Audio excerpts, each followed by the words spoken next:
Indian union मुस्लिम league को राहुल गांधी ने secular party कह दिया तो बीजेपी की चीख निकल गई सोशल मीडिया पर और हर जगह बीजेपी के रहनुमाओं ने हंगामा बर्पा कर रखा है कि इंडियन यूनियन मुस्लिम लीग एक सेकुलर पार्टी कैसे हो गई। ये पार्टी हिंदुस्तान की तकसीम के लिए जिम्मेदार है। इस पार्टी के लीडर थे मोहम्मद अली जिन्नाह, जिन्होंने मजहब की बुनियाद पर देश को तकसीम किया, सियासत की। राहुल गांधी ने इंडियन यूनियन मुस्लिम लीग को सेकुलर पार्टी कह करके मुल्क की तौहीन की है, उनको माफ़ी मांगनी चाहिए। कांग्रेस के रहनुमाओं ने भी पलटवार किया और बीजेपी को जवाब दिया कि तुम लोग अनपढ़ हो, जाहिल हो, तुम्हें तारीख पढ़नी चाहिए। राहुल गांधी जिस मुस्लिम लीग को सेकुलर पार्टी कह रहे हैं, ये वो पार्टी है जिसके साथ तुम लोगों ने अलायंस किया है। और मोहम्मद अली जिन्नाह की मुस्लिम लीग जिसने हिंदुस्तान को तकसीम किया था, वो पार्टी थी जिसके साथ तुम्हारे आबाओ अजदाद ने अलायंस किया था।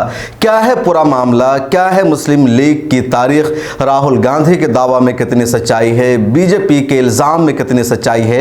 और कांग्रेस के पवन खेड़ा और दूसरे नेताओं ने बीजेपी पर जो इल्ज़ाम लगाया है मोहम्मद अली जिन्नाह की मुस्लिम लीग के साथ अलायंस करने का और हालिया दिनों में भी इंडियन यूनियन मुस्लिम लीग के साथ अलायंस करने का, इसकी सच्चाई क्या है, इस वीडियो में पूरी तफसील जानेंगे। उससे पहले दरखास्त है कि अगर आप चैनल पर नए आए हैं तो सब्सक्राइब कर लीजिए और ज्वाइन के बटन पर क्लिक करके मेंबरशिप जरूर लीजिए। अस्सलाम वालेकुम रहमतुल्लाहि व बरकातुहू। मैं हूं शम्स तबरेज़ कासमी और आप देख रहे हैं मिल्लत टाइम्स।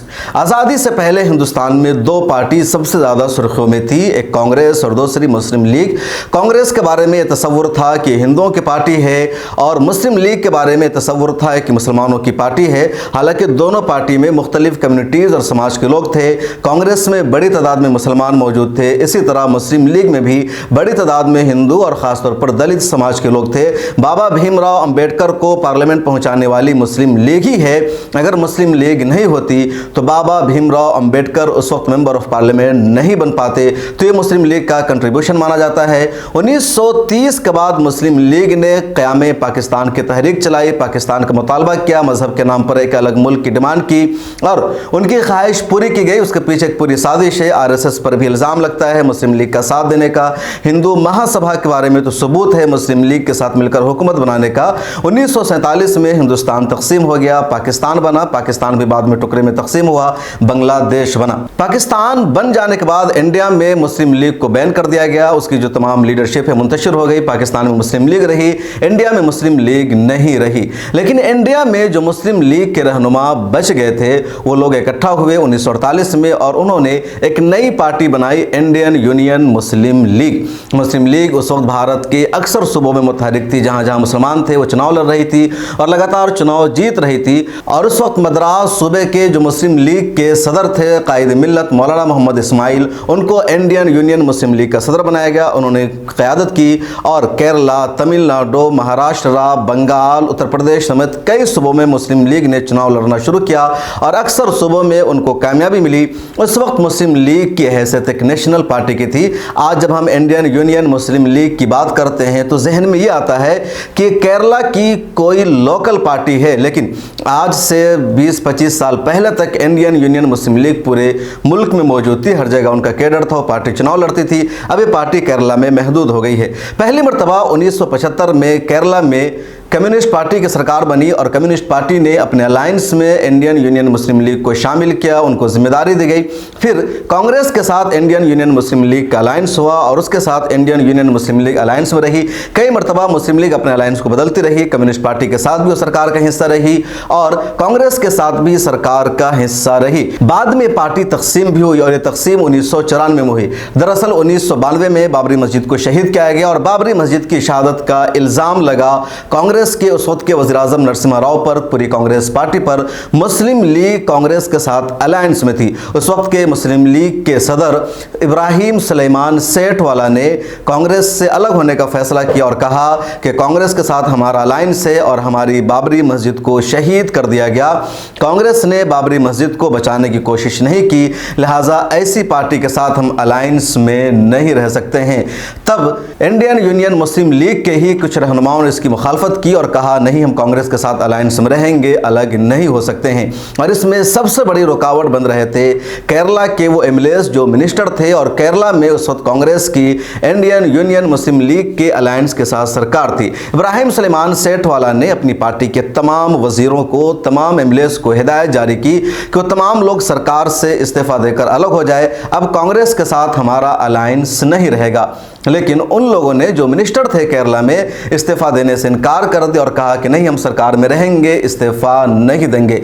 तब इब्राहिम सुलेमान सेठवाला ने फैसला किया कि हमें कांग्रेस से हर हाल में अलग होना है। अब दो रास्ते बचे हैं, या तो हम अपनी पार्टी को तकसीम कर दें, इंडियन यूनियन मुस्लिम लीग को, या हम खुद पार्टी से अलग हो जाएं और कोई दूसरी पार्टी बनाएं। चुनांचे इब्राहिम सुलेमान सेठवाला ने इंडियन यूनियन मुस्लिम लीग को तकसीम करने के बजाय खुद सदर के ओहदे से इस्तीफा दे दिया। उनके साथ कुछ और लोग आ गए और एक नई पार्टी बनाई गई जिसका नाम रखा गया इंडियन नेशनल लीग। इस पार्टी का हेडक्वार्टर भी इस वक्त केरला में है, और केरला में जो अभी कम्युनिस्ट पार्टी की सरकार है उसमें इंडियन नेशनल लीग का अलायंस है। इंडियन नेशनल लीग को 3 सीटें दी गई थी पिछले चुनाव में, लेकिन 1 सीट पर जीत मिली, और वो एमएलए इस वक्त केरला की सरकार में मिनिस्टर भी है। तो इस वक्त केरला में जो सरकार है कम्युनिस्ट पार्टी की, उसके अलायंस में इंडियन नेशनल लीग शामिल है। इंडियन यूनियन मुस्लिम लीग कांग्रेस के साथ अलायंस में थी, पिछली मरतबा सरकार में भी थी, लेकिन इस मरतबा कांग्रेस की सरकार नहीं बन सकी और इंडियन यूनियन मुस्लिम लीग को सरकार से बाहर होना पड़ा। अमेरिका में राहुल गांधी इन दिनों मौजूद है, 10 रोज़ा उनका दौरा है, मुख्तलिफ यूनिवर्सिटीज़ से खिताब कर रहे हैं, बातचीत कर रहे हैं। चुनांचे गुफ्तगू के दौरान उनसे सवाल किया गया वाशिंगटन प्रेस क्लब में इंडियन यूनियन मुस्लिम लीग के बारे में, और राहुल गांधी ने कहा कि इंडियन यूनियन मुस्लिम लीग एक सेकुलर पार्टी है। आप सुनिए। Says you talked about secularism and democracy while opposing the Hindu party BJP. However, Congress in Kerala has been in alliance with the Muslim party, Muslim League in Kerala, the state from which you were MP for more than, I'm sorry, the state you are the MP for more than 70 years. Muslim League is a completely secular party. Right. There's nothing non-secular about the Muslim League. Questions are a little disjointed. Sorry about that. I think the person hasn't studied the Muslim League. Rahul Gandhi की ये video clip जैसे आती है, BJP की तरफ से हल्ला बोल दिया गया, हंगामा किया गया कि राहुल गांधी उस पार्टी को कैसे सेकुलर पार्टी कह सकते हैं जो भारत की तकसीम के लिए जिम्मेदार है। राहुल गांधी उस पार्टी को कैसे सेकुलर कह सकते हैं जिसके रहनुमा मोहम्मद अली जिन्ना थे और उन्होंने मजहब की बुनियाद पर देश को तकसीम किया था।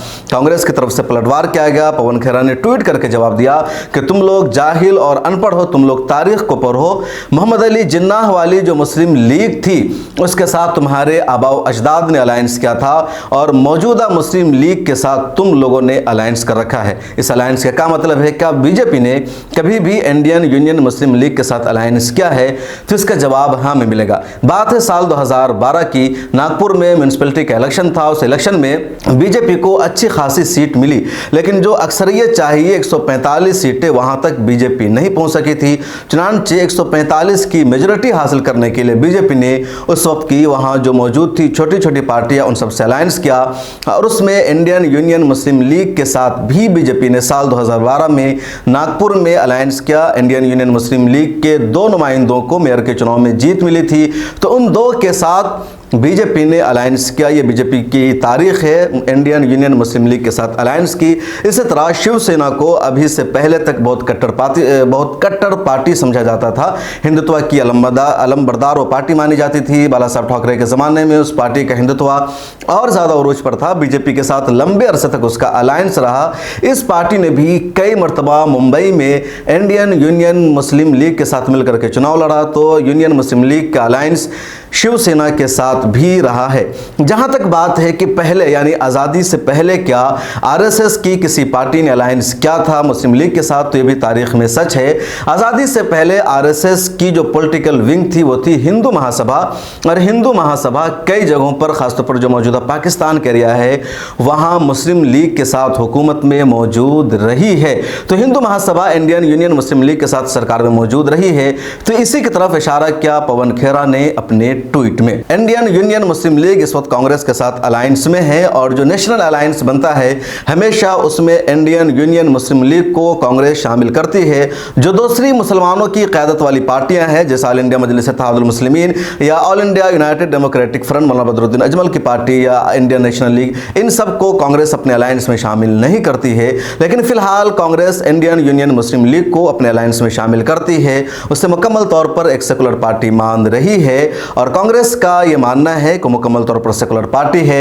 मोहम्मद अली जिन्नाह की पार्टी से उसका कोई ताल्लुक नहीं है और सच्चाई यही भी है क्योंकि मुस्लिम लीग इंडिया में बैन कर दी गई। मुल्क की तकसीम के बाद फिर यहाँ जो उसके रहनुमा मौजूद थे उन लोगों ने असर नौ इस पार्टी को बनाया उठाया। शुरू में चेन्नई इसका हेडक्वार्टर था तमिलनाडु में, बाद में इस वक्त केरला के मल्लापुरम में मुस्लिम लीग का हेडक्वार्टर है और यह है इंडियन यूनियन मुस्लिम लीग की तारीख। कुछ सालों पहले तक ये पार्टी पूरे मुल्क में मौजूद थे, अभी भी मुल्क के कई हिस्सों में इस पार्टी की लीडरशिप है लेकिन मजबूत नहीं है। अब दूसरी पार्टियां मजबूत होती जा रही है। इस वीडियो में इतना ही। कमेंट सेक्शन में अपने ख्यालात के इज़हार ज़रूर कीजिएगा। फिर मुलाकात होगी। मिल्लत टाइम्स को आपकी ज़रूरत है, हमारी आप माली मदद करें।